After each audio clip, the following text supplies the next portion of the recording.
सम्मानित साथियों, आज बड़े ही दुख के साथ आप सभी को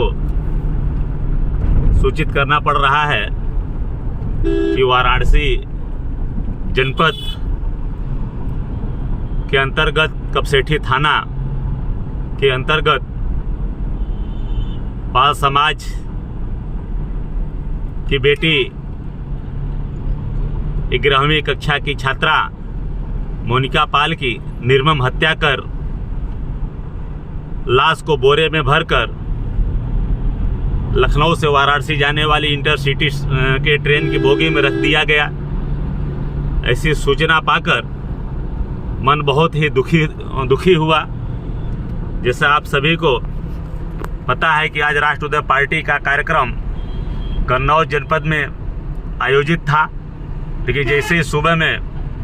पता चला कि इतनी जघन्य हत्या हुई है तो हम सभी लोगों ने कार्यक्रम को निरस्त कर वाराणसी के लिए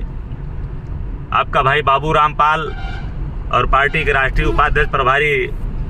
माननीय राम आश्रय पाल जी और अजय पाल जी लखनऊ से वाराणसी के लिए निकल चुके हैं। सम्मानित साथियों, जैसा आप सभी को पता है, वाराणसी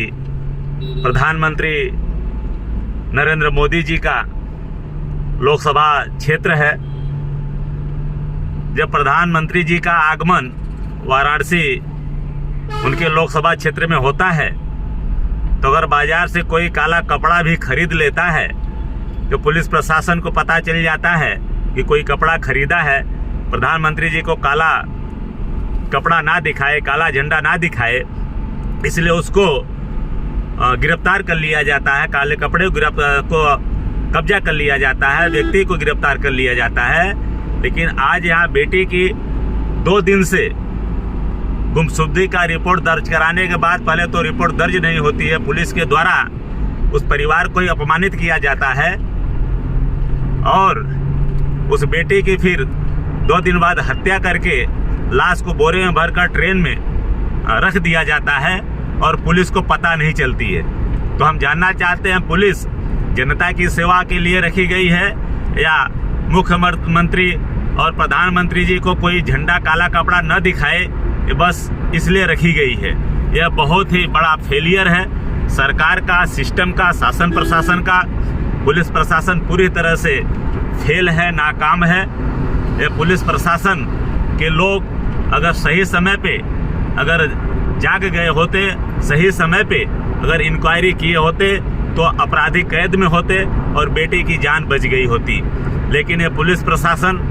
को जनता की फिक्र नहीं है, सुरक्षा की फिक्र नहीं है और इसमें यह भी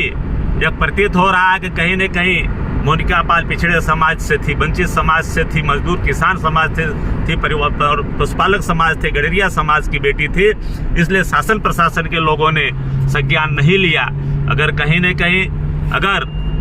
मोनिका पाल किसी ने कहीं बड़े बाप की बेटी होती तो पुलिस प्रशासन को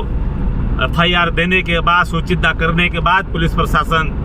फिर उस बेटी को सुरक्षित भी बचाता, हाथ पैर फूल जाता पुलिस प्रशासन का, तो शायद उनकी वो बेटी आज जिंदा होती। लेकिन ये पिछड़े समाज और अति पिछड़े समाज के साथ जो ज्यादती, अत्याचार, अन्याय हो रहा है अपराधियों द्वारा और शासन प्रशासन के द्वारा जो अनदेखी की जा रही है, इसका नतीजा है कि आज मोनिका पाल की हत्या हो गई, वो भी जघन्य हत्या हुई है और पोस्टमार्टम के से पता चलेगा कि हत्या कहाँ हुई, कैसे हुई, किस स्थिति परिस्थिति में हुई और हत्या के अलावा और भी तो जुर्म ज्यादती, अत्याचार, अन्याय नहीं हुआ तो इसमें कुछ भी संभव है। तो यह पूरी तरह से शासन प्रशासन का फेलियर है। मैं पुनः कहना चाहूँगा कि शासन प्रशासन जनता का ध्यान दे, जनता की सेवा करे, बहन बेटियों की रक्षा करे और प्रधानमंत्री जी की मान मर्यादा से बाहर निकले। चूँकि प्रधानमंत्री जी हम सबके हैं, लेकिन साथ साथ प्रधानमंत्री जी के लोकसभा क्षेत्र में हो रहे जुर्म, ज्यादती, अत्याचार, बहन बेटियों की हत्याएं, यह दर्शाता है कि पूरी तरीके से शासन सत्ता फेल है। और पुनः मैं आप लोगों से अपील करता हूं कि आप सभी बेटी मोनिका पाल को न्याय दिलाने के लिए वाराणसी में आप पहुंचे, BM हाउस पे पहुंच करके आप अपनी आवाज़ बुलंद करें और बेटी मोनिका पाल को न्याय दें।